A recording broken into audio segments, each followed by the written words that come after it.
Hello, hello, hello. All right, let's wait like a minute or so. How's everyone doing? I know a lot of you messaged me and said you'd be watching it on the replay, which is super cool. Let's just settle in for a minute or two while people are jumping on, or people come on replay. That's great too. Okay, I think in about 2 minutes in, hello, whoever just came on. Oh, before I forget, if you could please just accept the StreamYard. It's like really simple. You just click accept, and I think that's all you do. And then I know who's commenting, or if not, it just says Facebook user. So please, please, please, please do that for me. Or type your name every time you comment so I know who you are. Because once I start messing with my phone and the Facebook, it just gets all messed up. Anyway, so let's wait about one more minute. It's nice because I can see the little time in the left corner here. Let's wait one more minute, and then we'll do a little drop into presence for just a couple minutes, and then I'll start.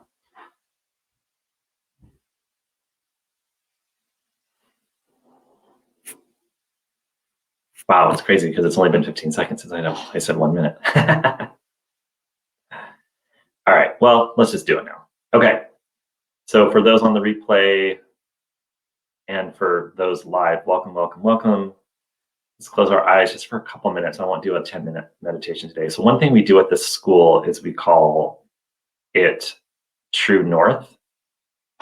And we drop in for most of our meetings and with the kids, like right before we go into kind of like the meeting or the content or the brain or the mind. So let's take a moment here to do that. So take a deep breath in with me.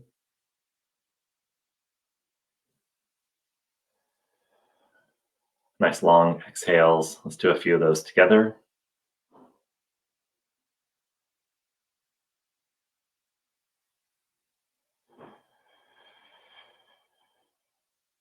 So nice deep inhale through the nose and a long exhale out the mouth. Let's do one more, and do as many as you'd like, but I'll do one more.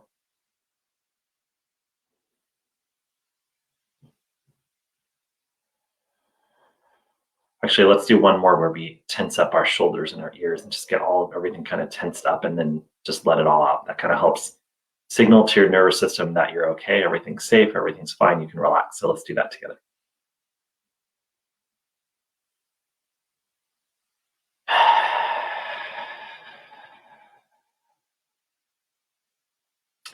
Okay, so wherever you are in your day, around lunchtime on the West Coast, or if you're watching it at night on the replay or in a different time zone,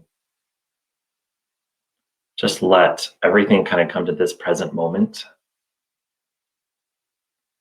Let the worries, the thoughts, the incessant thoughts, the identification to the thoughts, just let all that go. Drop it on the cloud just to float away. Come back to your center and find your deep presence within you. I'd like you to access that as you listen to today's talk, not the busyness of the mind and the restlessness of the ego and the separation and the comparison. From this point forward, we are modeling the conscious education revolution, which is doing our own work and going within to ensure that any child we interact with sees how adults can do this, because there's not that many models for them out there.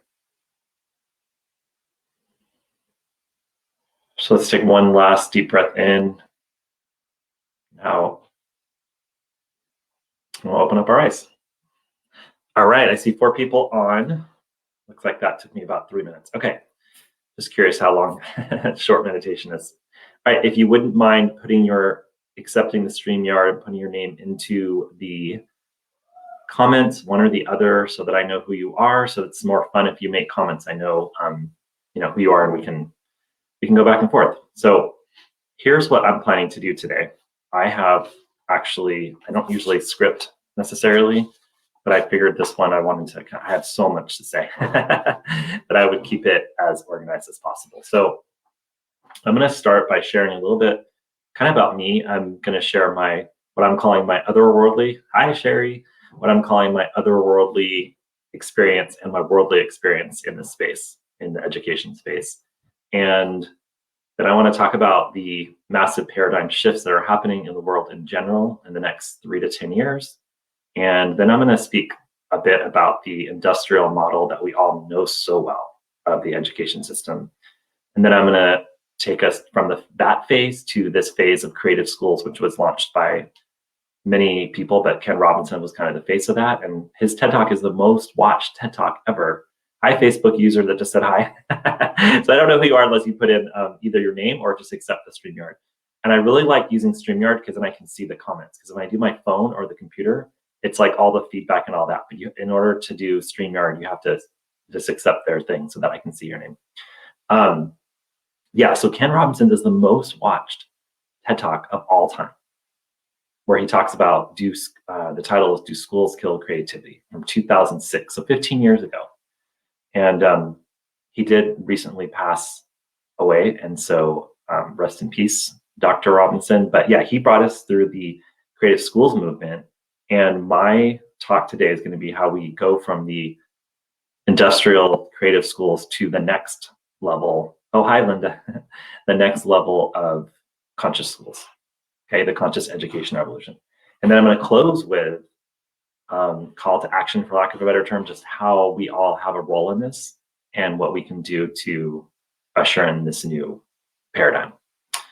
All right, so I want to share a little bit about me, because I know some people will watch this on the replay, or I don't know who's going to watch it. So I know most of you know me, but I wanted to share, my view on education is so varied because of the fact that I have, so it starts with my own lackadaisical, mediocre, completely disappointing public school education in a suburban, pretty well-resourced Southern California suburban area in Santa Barbara, California, like well-resourced, but also a tale of two schools, whether you had money or not had money, and I didn't have the money. So my experience was like pretty mediocre, right? And I'll talk about that with the industrial model. So that experience of like really feeling quite angry before I had my awakening and realized that doesn't really help. Well, it does feel some action, but anyway, so that's kind of the beginning of the story of my passion for education, is my own experience. And then I did leave my high school with what I would call a GED equivalent, and went to the community college in Santa Barbara, which is actually a really good community college. And I ended up spending almost 4 years there to redo high school, because I hadn't taken any actual challenging classes in my time there. Like I literally missed a third of school. Like on my transcript, I was gone a third of the time, and I still got like B's just from barely doing anything. So that's the model we've all lived in. A lot of us have, not all, but most of us have. And some of us are lucky enough to find other less mediocre models that we grew up in. And then most of our kids are in these, that those of us that do have kids, we're either working in these models or we have our kids in these models. So we know the industrial model really well. So then I left, I went into, in my 20s, I knew I wanted to be a teacher, but I didn't follow that call. And I went for the status, and I worked in DC. I worked 2 blocks from the White House at a corporate bank. I lived in London, worked at a public relations agency. I did a bunch of tutoring and basketball coaching in my 20s, but I was basically trying to figure out, like, how do we offer better things for kids? So I always had that itch and that intuitive call to, so when I turned 30, I decided I would go into education, and I was really committed to helping kids like me that were not getting the resources. And so I went into like the heart of the beast in Oakland Unified Public Schools, which is unfortunately, most urban schools are pretty much the same. Like just change the name, and the urban school districts are pretty much the same. So I experienced that in Oakland, was very disenchanted by the adults there, because I'm going to talk about the system and how the industrial system creates so much disenchantment and disenfranchisement. But anyway, so I was really disenchanted by that system. And then I found this really cool charter school at the time in 2006. That was a 1-school model with portables at the back of a high school in the Bay Area. And I grew with that organization from 1 school in portables to a nationally ranked model that is now probably the model for kind of innovative reform and what I would call kind of like the creative schools type model. So during that time, when I wasn't working, then I went and opened my own school, because I was wanting to do more community-based and a little less of the multi-scale 10 schools across, it felt like I was working at a school district. But within this time in my 20s, and I lived abroad for a while, I have worked in international schools. I've worked and coached basketball in the best private schools. I have worked in public charter schools. I have worked in traditional urban schools. I've also worked in traditional suburban schools and went through a suburban school system. So I've literally seen it from all angles. And now, because of COVID, I've done homeschooling for a year. Well, my wife has done it, but I've been here. So I just have this like bird's eye view. And I also have just seen it from so many different angles. So I wanted to share that because sometimes people are like, oh, I didn't realize how, like they know I have deep experience, but they don't realize that I've kind of seen it all, like all, okay? So that's a little bit about me. So now I want to talk about, that was my worldly experience. Now let me talk about my otherworldly experience. So a few years ago, I really went deep into the spiritual journey and started coming back home to myself and really understanding that this intuitive guided system and this, and done it all. So this intuitive guided system that's guiding us and that's, that our kids know so well.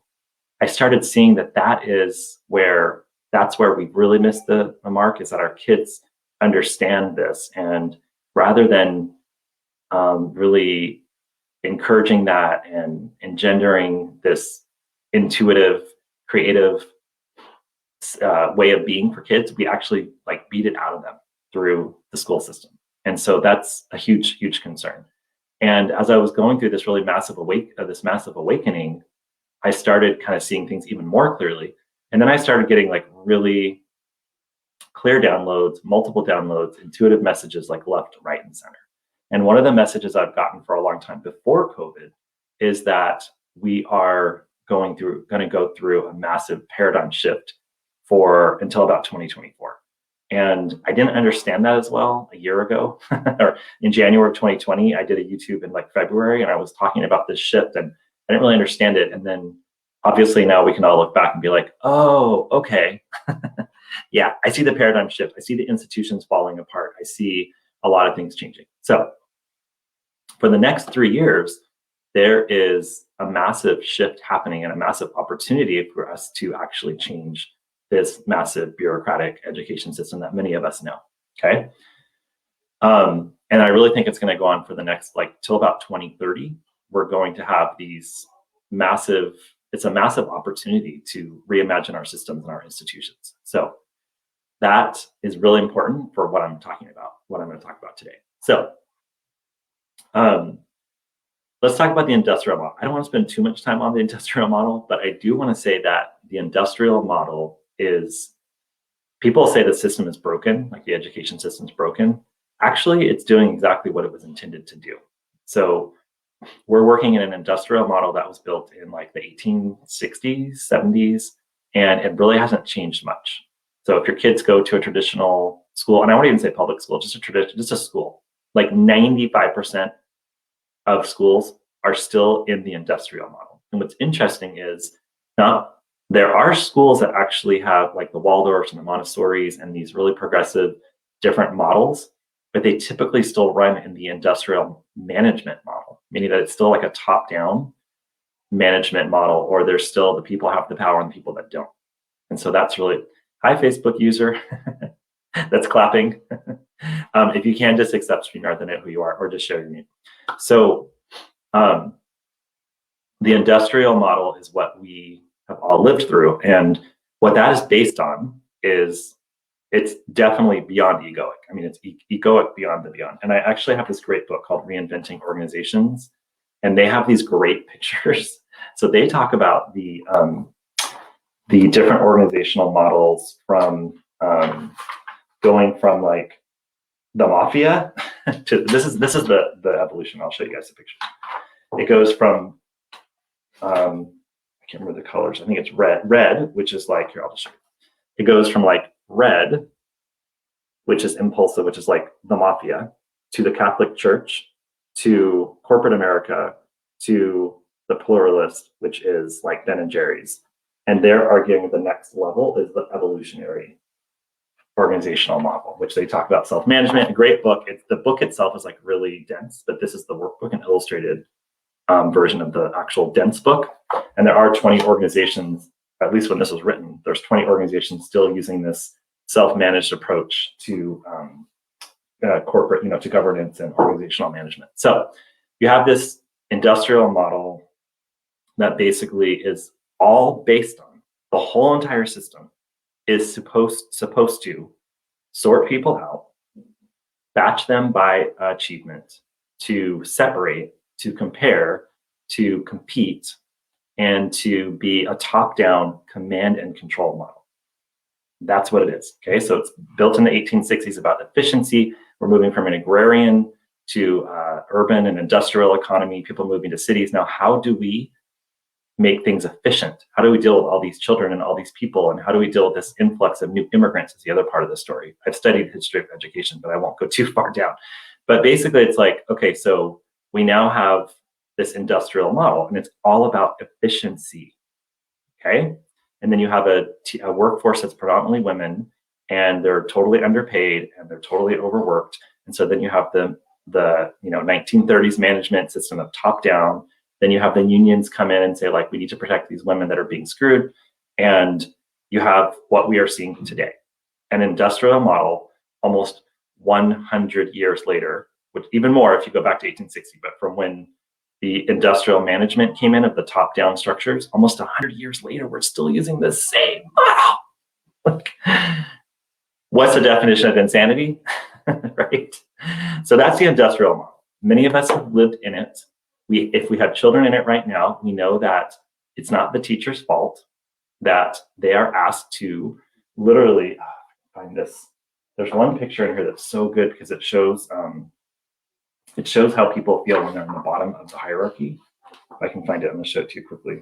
Well, so it's this whole thing about the corporate model, which is basically like the school district, is about flexibility, efficiency, size, speed, cost, and everyone's just like in the flexibility. You'll see that they're just on the conveyor belt, right? Like how do we get the most out of everything, right? I want to show you this one picture though. It's so good. Let's see if I can find it. Oh, okay. So this is where teachers are right now. Okay, you're a teacher and you're listening. I know you can relate. Let's make this picture right. Okay, that's where teachers are right now. It's a hierarchical model where all the pressure is put on your back and you're pushed in the vice. Okay, if anyone's worked in corporate America and you're not at the top, you understand this. So the industrial model, that's what we put our kids into. Okay, so we have a model where the teachers are treated like cogs in the machine, and then there's 42 layers for a teacher to decide what they want to do.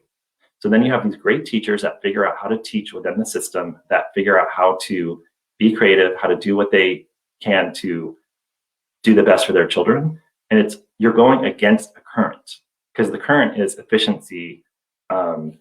Yes. So I'm not sure that, oh, that's Michelle. Okay. Is this also Michelle? That's a great conversation.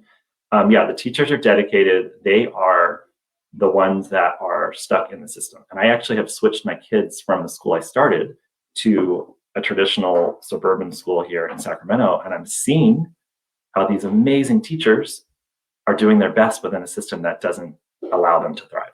Like they're doing their best. And without being critical or judgmental, they sound like robots. They sound like robots. And this is not a criticism because I was a teacher for several years and I know that you do your best. And in this massive shit show of COVID, which I'm going to get to, we have teachers literally having all the pressure being on them. And so if you wonder why our school system is not working, or if you're worried about why it's not working for your child, even before COVID, okay, now you know why. It's not the teachers, it's not the parents, it's a system, right? You have a school board, then you have a superintendent. And I remember when I visited the urban district here that our charter school is a part of, and there's literally like 42 doors to get to the superintendent. I'm like, oh, fortress? Is he the king, right? So that's kind of how it's run. It's like, how do we go layer, and the teacher's down here, he or she gets a mandate about how they're supposed to teach and a curriculum and a standardized test. And then the kids are underneath the teachers, right?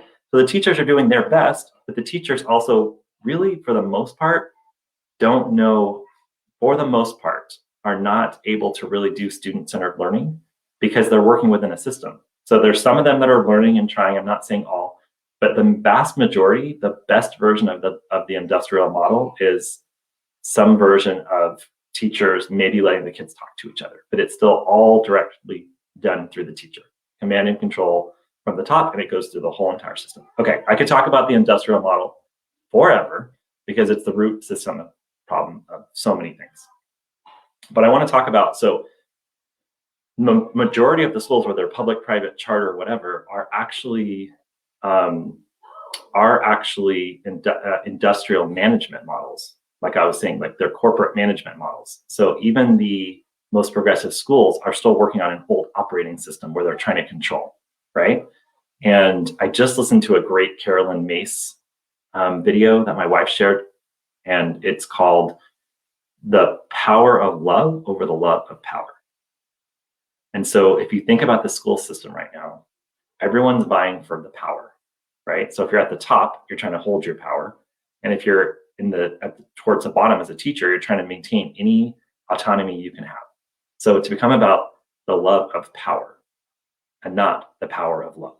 And I have visited in the last 5 years when I was getting ready to open my school, probably 50 of the best schools in the country. And I can tell you without hesitation, if the schools understand the power of love, it's the best school.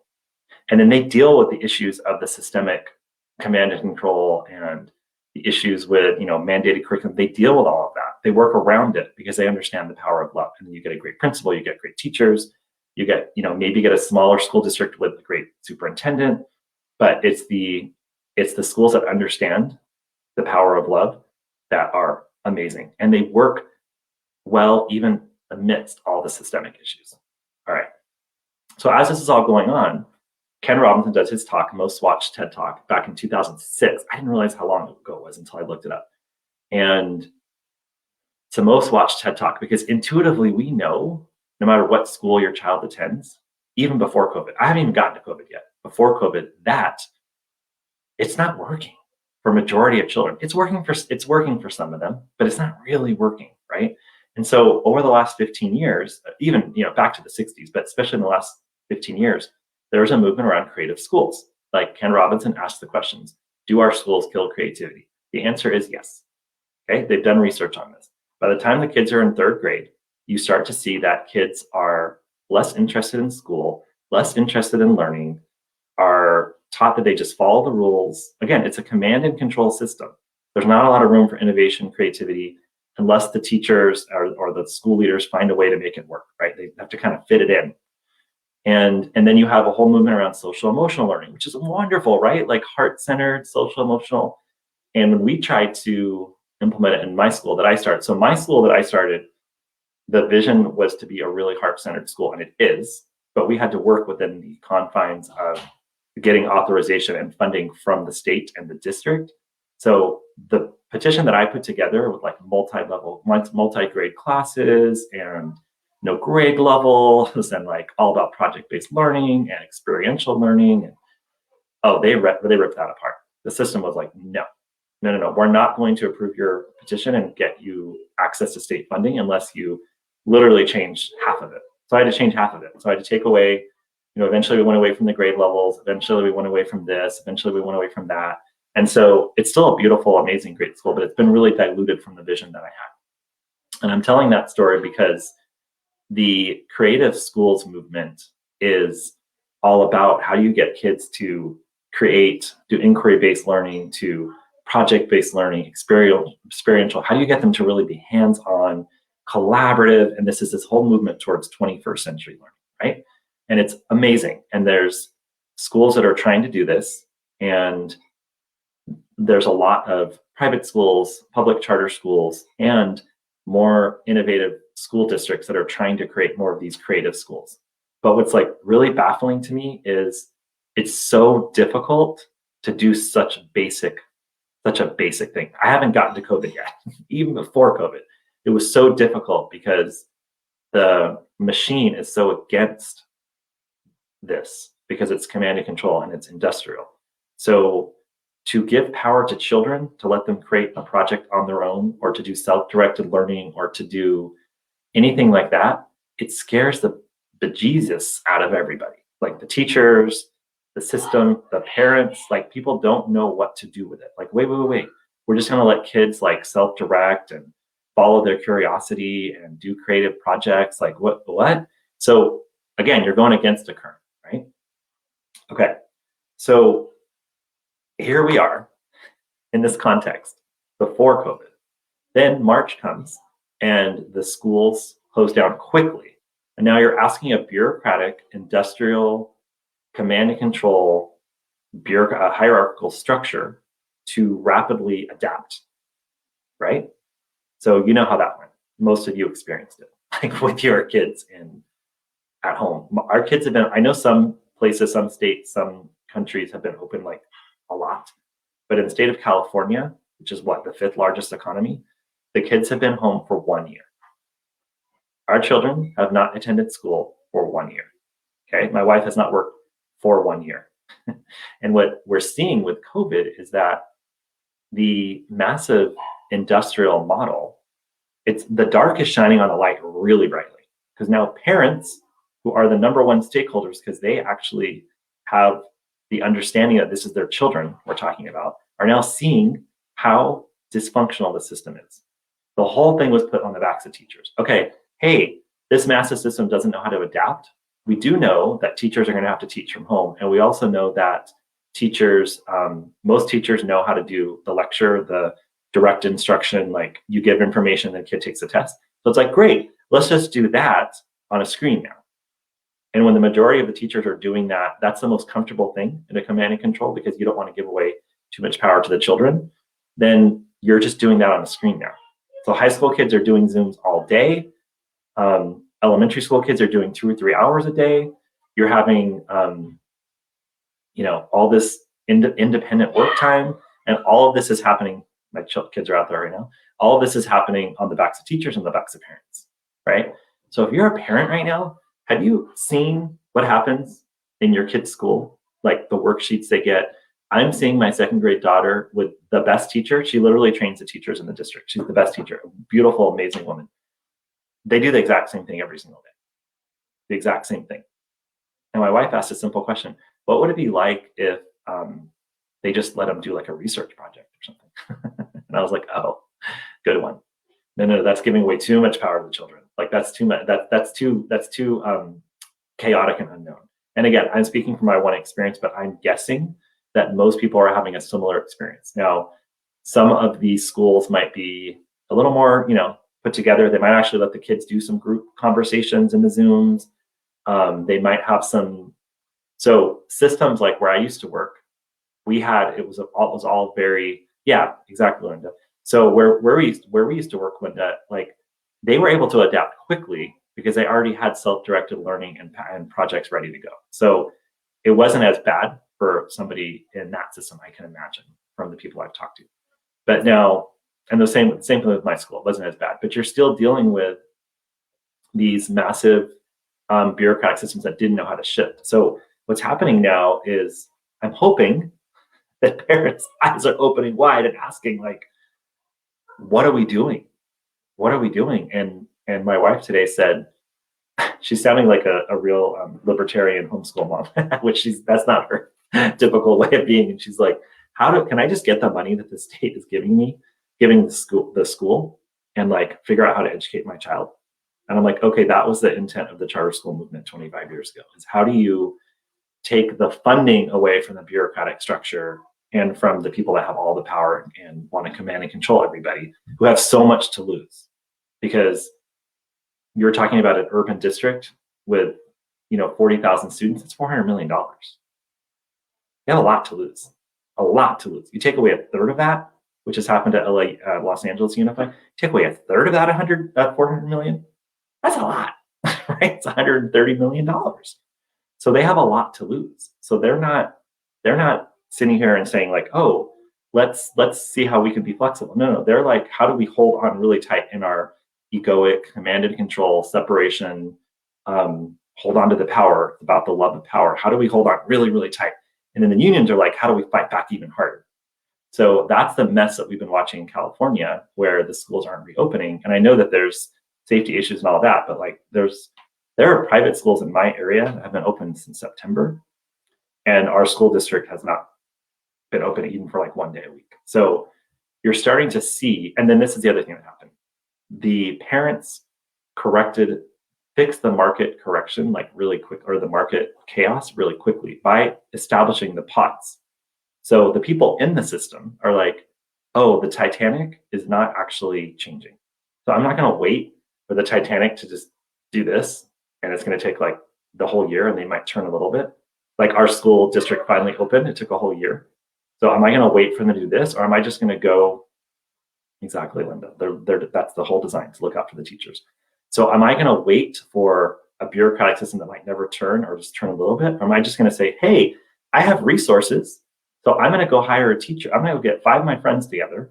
I'm middle class. I have enough money. And I'm going to pay the teacher. We're each going to pay $10,000 a year or $15,000 a year, which is probably hard for our budgets. But if we're going to be home working with these kids all day, like I'd rather they get like a better experience than a computer teaching them and somebody showing up on Zoom, a few hours a day or whatever it may be.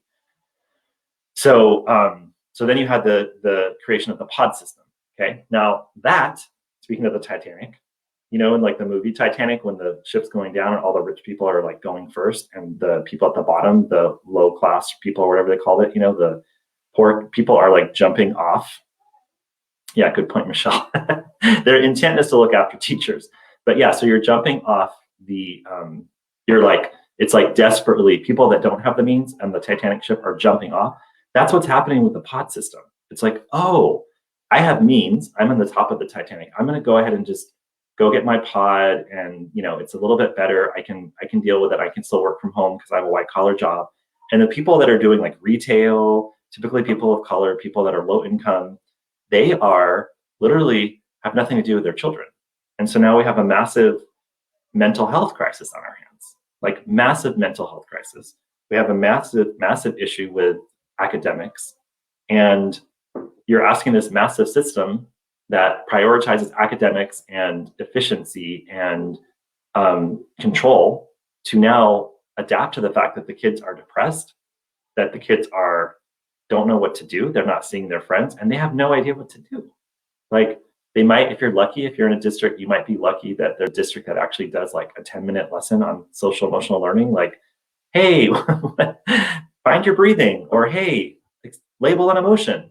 And the other thing to understand why it's so massive, the problem, and why it's so hard to fix, everything's set up, the whole ecosystem is set up for this industrial system. So when I tried to create my school with no grade levels, it was so hard to find curriculum that wasn't grade level based, unless you were Montessori, and we weren't Montessori trained, right? So there was nothing out there for us. So then all our teachers had to create multi-grade lessons, and it was just killing them. So we went away from it. So when we did the social emotional learning, everything is set up as component parts. Okay, you're an industrial model. Everything's about widgets and efficiency. So you buy a curriculum for social emotional learning, and you're trying to fit it into the widget. Like you're literally like, oh, okay, the kids are going to do 7. So this is the way the system is set up. They do 42 minutes of reading, 42 minutes of math, 42 minutes of writing, 42 minutes of science, and 42 minutes of history. Now, I don't know about y'all, but that's not really how learning happens. Okay, like learning, first of all, doesn't happen between 8 and 3, and learning doesn't happen in 42-minute segments. It should be integrated, it should be interdisciplinary, it should be about the real world. And so basically, when we tried to do the social emotional learning, everything was set up for these segmented days. And it's like, how do you build a heart-centered school when the curriculum is about 7 minutes of, so this is what they would do. So I bought a curriculum, and they would have these little stuffed animals that the teachers, like puppets, the teachers would use. The teachers would read from a scripted curriculum, heart-centered, but they're reading from like robotically. And then the kids would respond to like, oh, is the puppet sad today? Not bad, right? That was, so we're like, wait, is there a comprehensive curriculum that's not segmented? And it's like, no. We did find another charter school that actually does it, and we're using like a circle approach that Native Americans have used for years, like the circle, and it's not hierarchical, and there's a way to connect on emotions. And they have all these, like Boys and Girl Scouts, they have these what do you call it, self-paced badge systems. It's this beautiful place. It's called Valor Collegiate, and it's a friend of mine who used to be my principal, and he opened a charter school in Nashville, Tennessee, and they do a system. His twin brother was a mental health professional for 20 years, so they teamed up and created a really beautiful social emotional learning system that's actually comprehensive and not bit by bit. So again, if I hadn't found that system, we were just piecing things together, and it's so difficult. And then all the educational technology is for this industrial model, right? Unless you have Waldorf or Montessori, and then you have to get a whole bunch of training on that, right? So that's like, again, not for the majority of people. Yeah, Todd Dixon, of course, you know him, Linda. Okay, let me look at some of the comments. Yikes, when do kids get to listen to their inner knowing and choose? Yeah, exactly. So, okay. So we have these reform movements kind of happening. We have these, and everything that's old is new. My coach always says that, and everything that's old is new. So progressive learning and education have been around for a long time, right? And it's funny that a lot of the movement now is going back to micro schools. And my mother-in-law grew up in Nebraska, and she's like, oh, that's where I went to school, back in the 40s and 50s or whatever. And now everyone's acting like that's, the best thing. So everything that's old is new. And so there's been progressive schools that are doing really heart-centered learning and project-based learning, experiential learning, and that are not all about power, and we're trying to like decentralize and give power back to the community. That's been around for a long time, but they're just like really small. There's not a tipping point in the market or in the community where there's enough of those to where people are like, hey, why aren't we all doing this? And Michelle's on the line, and I know, Michelle, that you're considering homeschooling. I'll talk about that in a minute. So, so the next phase is the conscious education revolution. Okay, and the fact that it's so difficult for the system to go from industrial to creative schools, there actually has to be a system that's not like, it has to be outside of the system. Okay. And so this is where my intuitive messages are coming in, is that I've been shown this and seeing this for 3 years now, way before COVID, that there's a massive movement of decentralized learning communities. Okay. So the homeschool market doubled before COVID. It had doubled from 3 to 6%. So before, homeschooling was typically, and a lot of us that are just normal people are like, homeschooling, right? But before, it was kind of like people that are on the extreme of maybe more, don't want their kids to be exposed to certain things because of their beliefs, or they're conservative Christians and they can't find a Christian school. So it was like the two ends of the extremes. Like, I don't want a kid to have a vaccination, or I don't want my kids to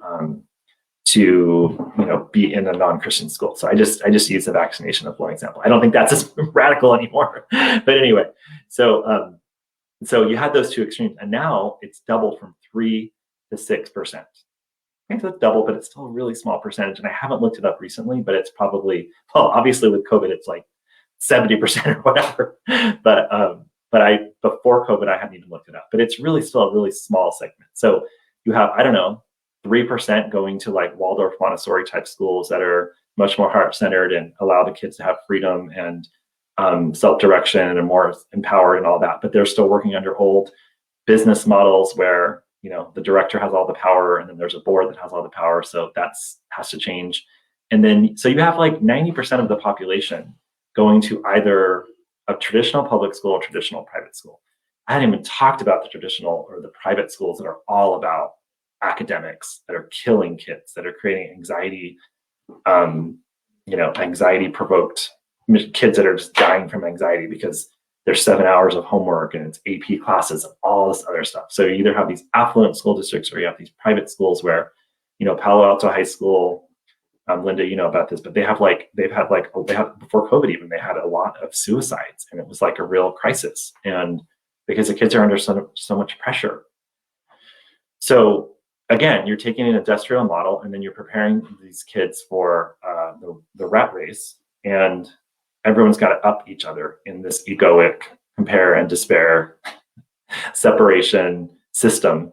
And so you have a choice as a parent, like, do I put my kids into a system and just know that I'm going to be in the system and I'm going to work my best to be as conscious as possible in the system?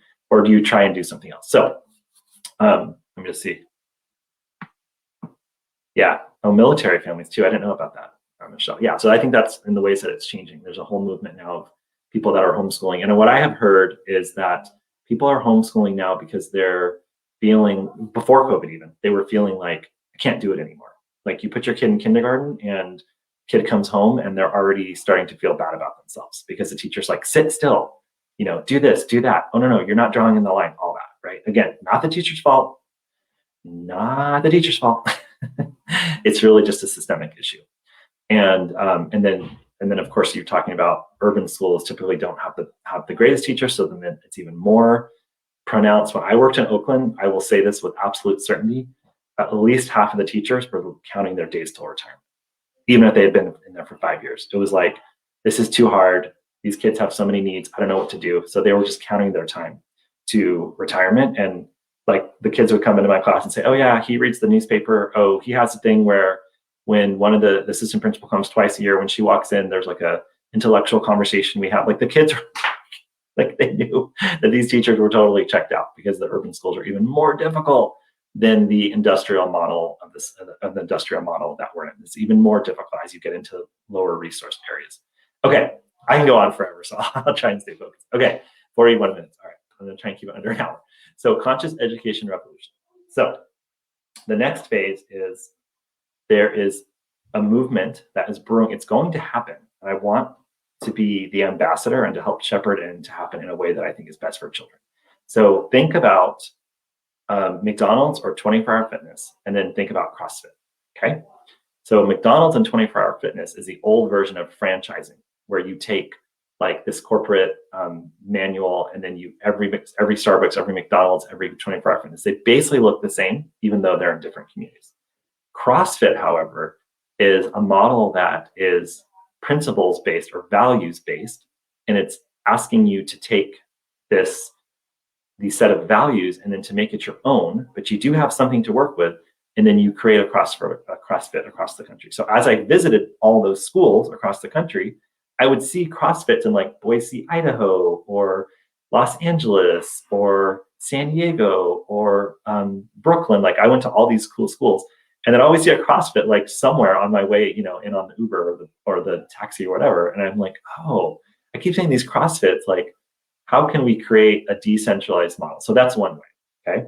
But the most important thing is, before I get to all the different ways that the conscious education revolution can happen, I wanted to be really clear that for those of us that are doing the work, that are on the conscious journey, it's really, really important for us to continue doing that work, okay? Obviously, and because that's the most powerful thing you can do. So modeling for your child how to follow your intuition, or modeling for your students if you don't have young children, or modeling for the people you interact with, even if you don't have children but they have children, it doesn't matter, right? It's the ripple effect, is going within and understanding that everything's an inner game, and everything's actually about your internal guidance system and your intuition. Kids know that. They know that. So I don't want to have conversations about how we're trying to create more creative schools in a completely broken system. I'm ready to start having conversations about how do we create systems, structures, places, whether it's homeschooling or other, like the CrossFit model, or creating online schools where the conscious kids, because they're all conscious, actually have a place to not become unconscious. Like, that is, to me, that's the pillar of everything for this conscious education revolution. It's really, and if we just follow their lead, we don't have to reimagine learning and say like, oh, learning should be about, creativity and collaboration and exploration and inquiry. Like, of course, have you ever seen a 5-year-old? Have you seen a 3-year-old? Like, have you seen a 7-year-old? That's all they want to do, until we actually create systems to beat it out of them. That's all we do. Thank you, whoever said that. Oh, that's good. If you can accept the StreamYard, or just let me know. So kids already know this. And so my number one goal for the school I created until it got totally ripped apart by the bureaucrats, it's called Growth Public Schools, which stands for GPS. So I want to, and we still are doing this, but it's just harder with all the noise, is that every single child has their own internal GPS, and just learn how to follow that. So if that's the premise of the whole entire revolution, is that instead of making the kids more unconscious, we are actually maintaining their level of consciousness and helping them ascend and rise, then that's the work. That's what we have to do. So if that's the premise and that's the pillar, then every single thing we do, now I'm going to talk about what your role can be. So if you're on here right now, you're already in the revolution. You're with me, okay? But your role can be to homeschool your own child. Like Michelle, you're considering that. And then find a way to write about that, discuss that, to join the homeschool communities. Because if you're doing the work and you're consciously evolving, then we need you in the homeschool communities, right? So that people can say, oh, I'm thinking about homeschooling my kid. And you can be like, oh, okay, let me show you how that can be done, right? We need people to, so everyone has their role. If you're a teacher, how do you create the most conscious learning environment in your classroom? Or if you're working in a pod, or if you're doing it online, whatever, how do you create the most conscious environment, which is a reflection of you? Because we're all one. Everyone's your mirror. So how do you create that environment in your classroom? If you're a parent, you're like, oh, I have a 15 and a 17-year-old. Like, what am I going to do? Like, I'm not really that involved. And, we're pretty much just going to deal with the unconscious system. And we know everything you said about industrial model, we've experienced for like 15 years. Like, we get it. So we're just going to kind of write it out. I'd like to encourage you to not just write it out. Maybe you keep doing your work at home to be a conscious parent. And at the same time, you think about how you can influence the system in your own way. Okay, because people are dying on the vine, and everyone needs to do what they can. So if you have a 15-year-old, then it's like, how do I write letters to the editor? How do I go to school board meetings? Whatever it is that you want to do. Or how do you create a community, support somebody who's trying to start a community? This is another idea that I think can really catch on like wildfire. I know, Linda, you're working on these conscious communities, I believe. And how do we create communities that are outside of the school system? So we put our kids in the school system from 8 to 3. Again, there's infinite possibilities. In fact, if you guys want to start typing some ideas in, there's infinite possibilities. I'm just sharing some basic ones that have come to me. So we start creating community centers, it's like the conscious unschools. Like, we start creating, they already have the homeschool collectives, some version of that. And Michelle, I'm sure you've done your research, but there's like so many, when things start to reopen, I think they already are, there's so many supports for homeschoolers. There's one in, I don't think it's that close to you because it's Orange County, but it's called OKU. And they have a really cool model where they, OKU, I believe it is, where they have kids do independent study charter schools. The parents get some money that gets passed from the charter school to the parents, and then the parents pass the money on to the community center. So the community center acts as a place to get enrichment, but really it's where all the deep learning goes. So they get the academics from the independent study charter school curriculum, which is Common Core and all that. So you can check that box. The kids do these like self-paced lessons. Then they get to go to this community center where there's music, art, dancing. And, I know Goli Bellucci, who's in the Inner Sangha with us, she has this vision to create like a center in her community whereby the children are meditating with the kids. The kids and the adults are meditating. The parents are meditating. There's movement. There's wisdom talks. And so you create the change in your community. And you don't have to go deal with that Titanic of the school system, other than putting your kid in there and like holding their hand when they come home and crying. I'm just kidding. No, but like you're just like, okay, I'm going to get my kid through, put him in there, and then we're going to create these on the side systems or communities. And then again, you do the CrossFit idea, and you basically have a system or a model that can be replicated really simply. You put together a little thing and you say, like, here are the principles. It's conscious this, conscious that. It's a conscious kind of community. And then someone else can take those set of principles, not the point by point manual, and they can run with it. And then you have one in in goalies in Canada, and you have one in South Dakota, and then you have one. I'm working with a client right now who's trying to do one in South Dakota and who's in our other Intersangha group. And then you have these conscious learning communities that are outside of the broken system. Or you choose to homeschool, and then you try and figure out how to create the collective within your community. Or you keep your kids in, you don't do the community center thing, and you just are an advocate for others. And you're trying to help people figure out a way to get out of the broken system or to supplement the broken system. So hopefully that makes sense. But it's a revolution in that everyone has their part. Everyone is advocating for heart-centered schools. And so let me break that down for a second. So it's a heart-centered revolution, okay? Not everyone understands we're conscious as much as maybe some of us listening do, but heart-centered people get. So we all start talking about how schools are obsessed with the love of power, but we want them to start being obsessed with the power of love. We start talking about heart-centered schools where kids have agency, okay? Kids get to, there's a school in Idaho, One Stone. It's literally a student-run high school, okay? Like the kids are on the board. I went and sat in the board meeting because you know how you can tell if they're lying? And I watched the kids and I'm like, oh, they actually have power in this school. So they're putting their money where their mouth is. It's a totally self-run, there's the Sudbury schools, the Democratic schools. There's so many models that have been going around forever, but they're just these like side, they're not the mainstream. And I think it's time to move all these different things into the mainstream.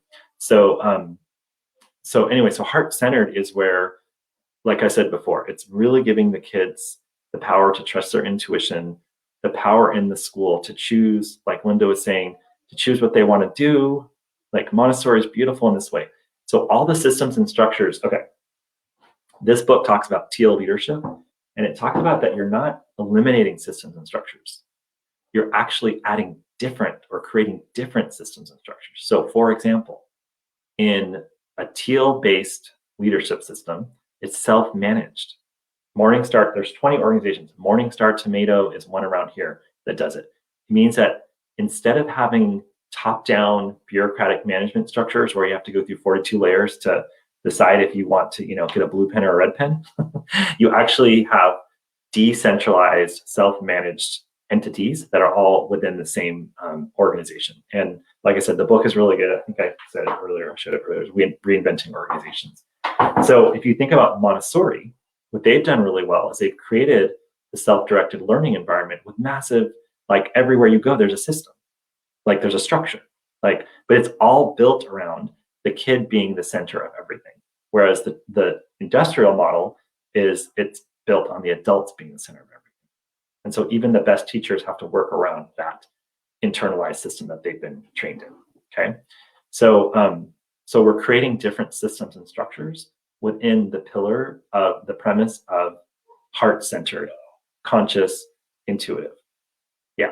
Yeah, heart-centered. Yeah, I think heart-centered work for the mainstream audience because what people know is that kids are heart-centered. People also know this whole movement with social emotional learning. People also know that that is really important. Like people know that it's actually important to have kids get their basic emotional needs met before they can learn. Like we know that, right?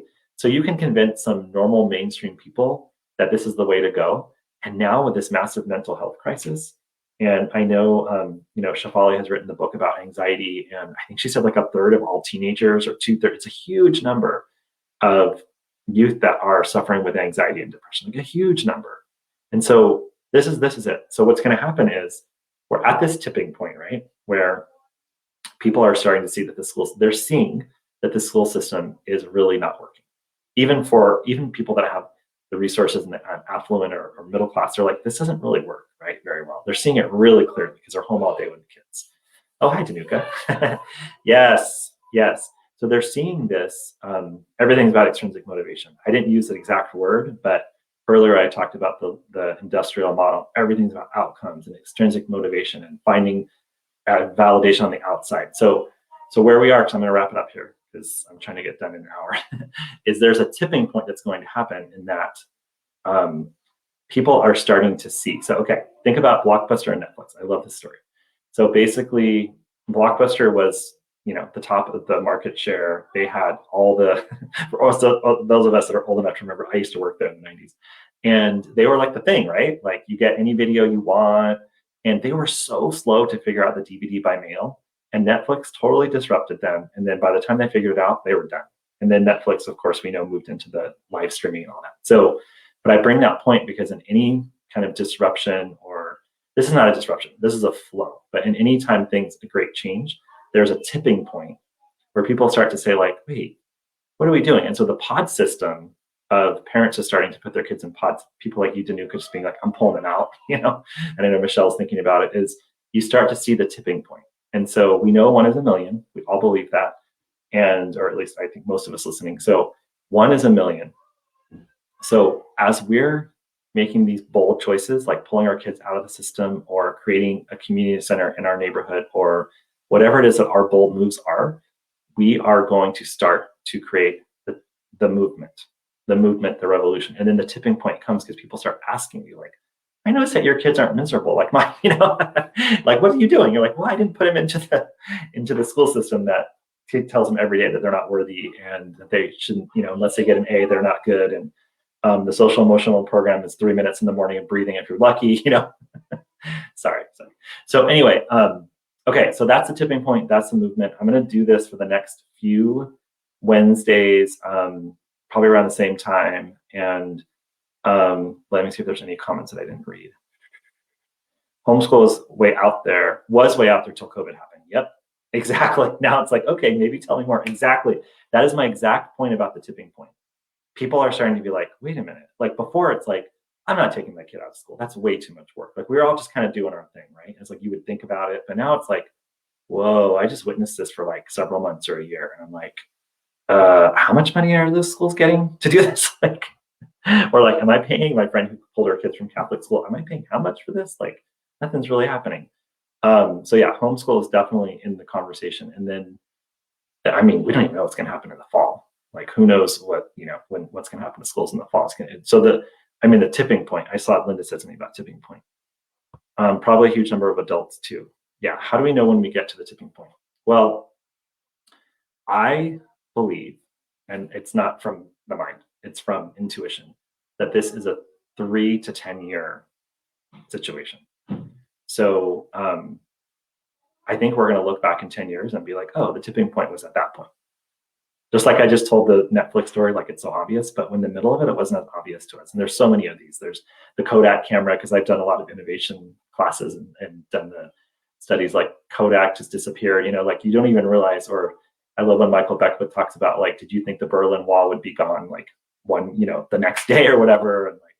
And but I would say for the next 3 to 10 years, as we are continuing to do our work, and like I said, it's going to happen.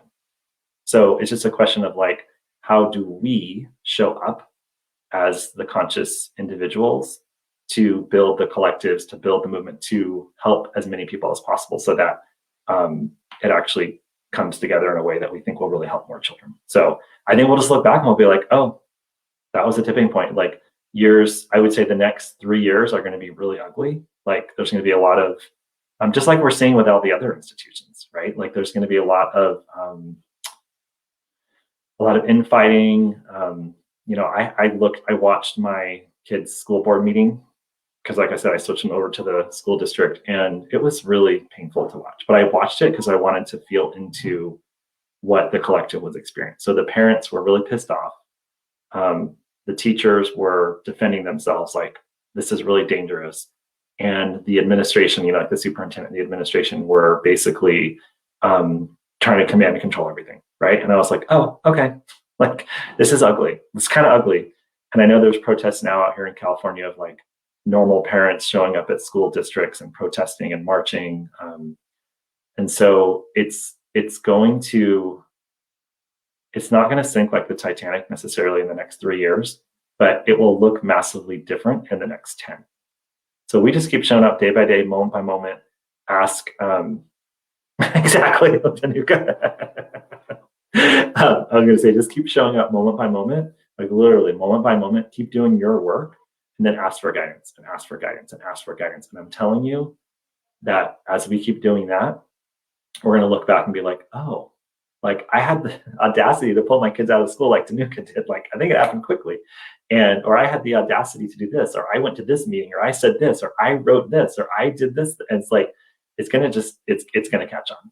And we're going to look back and we're going to be like, whoa, but you got to show up. You got to trust your internal guidance system. And there's a massive opportunity for, oh my gosh, I have a meeting starting right now. Anyway, there's a massive opportunity for conscious parent coaches. Okay, I'll do that next week. That'll be my next topic. I'll do something next week about how do we partner with conscious parent coaches and this conscious education revolution to ensure that we're all working together.